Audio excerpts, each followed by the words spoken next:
Alright guys, hey, how are you doing? My name is Brendan Bromley and today I got cleaned up and I put myself in some decent clothes because I feel dirty talking about this kind of movie. But it's still a movie I want to talk about nonetheless. This is a movie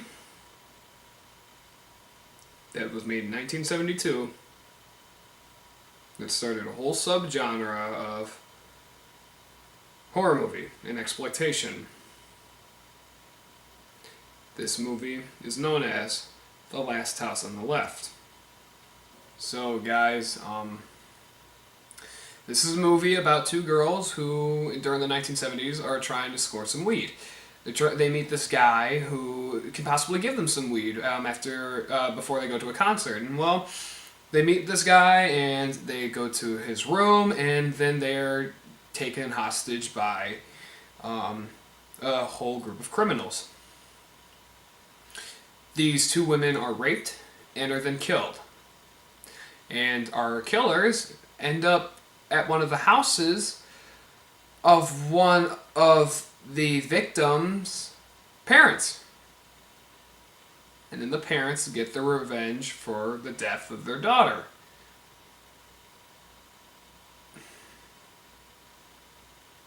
For those that cannot talk about such topics as rape and just anything along those lines, anything sexual in nature, please click off of this video, because I am going to be getting into this movie and its impact that it left on the movie industry.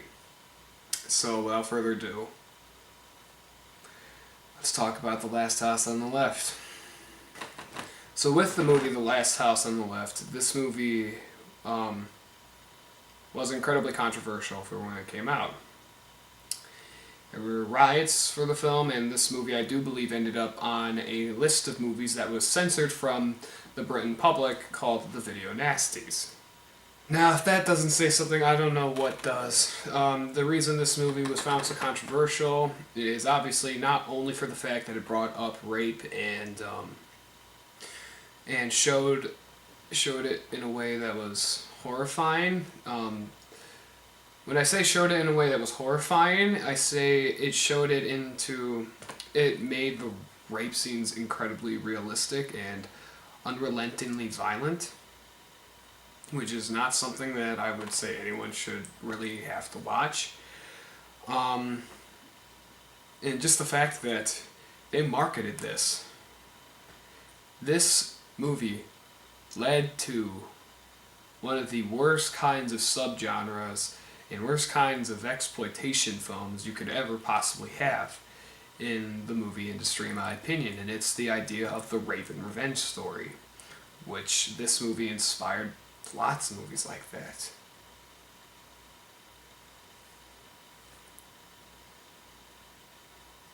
And then this is where it gets worse. I actually think the movie's overall an okay movie. It's got good pacing, the acting's pretty decent, the dread is unrelentingly just heart-pounding. But due to its subject matter, I just don't feel right with giving it like a high rating.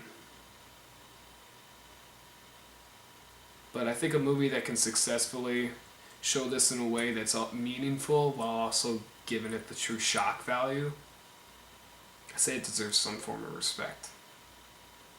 As I'm going to give the original Last House on the Left a 6 out of 10.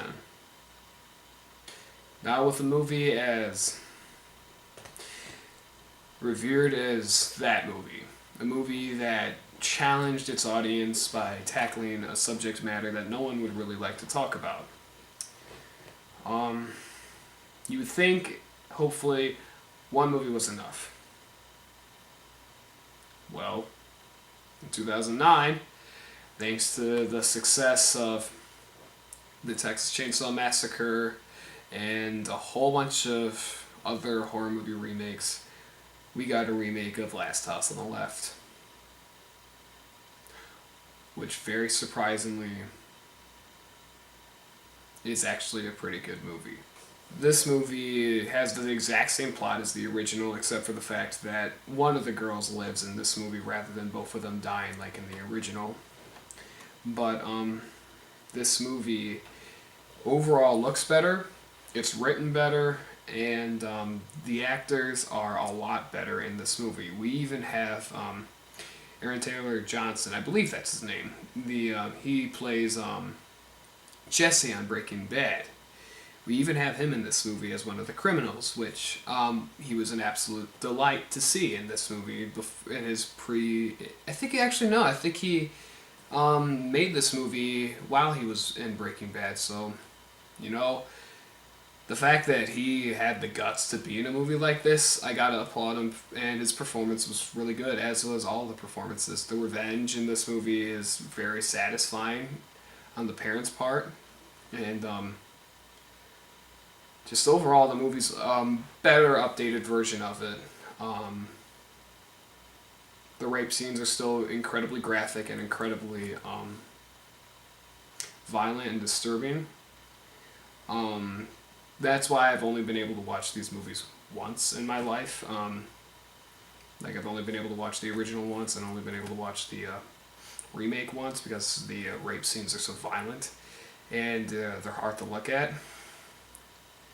Overall, this movie is a faithful remake, and it does a good job updating the feel of the original with better acting and better writing. Therefore, I'm going to give the remake of Last House on the Left a 7 out of 10. Alright guys, so, well there you go. We just went over the movies Last House on the Left, the original and the remake. This is a very hard move. This is a very hard review for me to make personally, because I know that there are lots of people who cannot talk about this kind of subject without obviously having some form of distress or trauma, anxiety, just and the fact that I'm talking about it, and I'm a 17-year-old teenager still in high school. The fact that I'm talking about this is a bit boundary pushing for someone of my age. But unfortunately, unfortunately, I have seen these movies, and but I feel like I have enough intellect to comment on it in a way that's not in a negative light. These movies are overall very powerful and caused a lot of outrage when they were, well, at least with the original, caused a lot of outrage when it was made. Would I watch these movies again? No. Do I think they're decent movies? They're okay.